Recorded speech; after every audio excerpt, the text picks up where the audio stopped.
اور آپ کو بتائیں کہ جس دن سے شہباز شریف کو بیرون ملک جانے نہیں دیا گیا تب سے ان کی طبیعت خراب ہے۔ لندن نہ جانے دینے پر وہ چھوئی موئی شریف بن چکے ہیں۔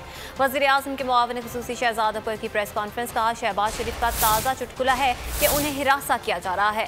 چپتے ہوئے سوالات پوچھنے پر شہباز شریف ہراساں ہوتے ہیں۔ شہباز شریف اور نواز شریف سزا یافتہ مجرم ہیں۔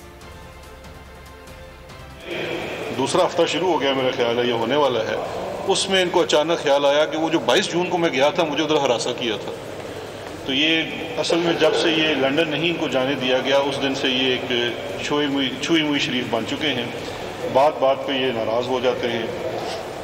اب ذرا اس طرف آ جاتے ہیں کہ اصل میں یہ ایشو شہباز شریف صاحب جو جس دن سے ایک تو یہ ہے کہ پچھلے کچھ دنوں سے لے کے اپنے کچھ بیل آرڈرز کو لے کے قوم کو گمراہ کرنے کی کوشش کر رہے ہیں۔ یہ بھی شہباز شریف صاحب کا اور شریف خاندان کا بڑا پرانا ایک طریقہ واردات ہے کہ ایک نیریٹو بلڈ کرتے ہیں جس سے اداروں کے اوپر اثر انداز ہونے کی کوشش کرتے ہیں۔ کبھی جب بہت ڈیسپریٹ ہو جاتے ہیں تو حملہ بھی کر دیتے ہیں۔ سپریم کورٹ آف پاکستان کے اوپر ماضی میں شریف خاندان کا حملہ سب کو یاد ہے۔ اب یہ ایک اس طرح کی ایک بات بنانے کی کوشش کر رہے ہیں کہ جیسے ان کے ساتھ کوئی زیادتی ہو رہی ہے۔ فیکٹس کے مطابق شہباز شریف صاحب نواز شریف جو ہیں وہ اس وقت سزا یافتہ مجرم ہیں اور ان کی یہ سزا جو ہے وہ ہائی کورٹ سے بھی بحال ہو چکی ہے۔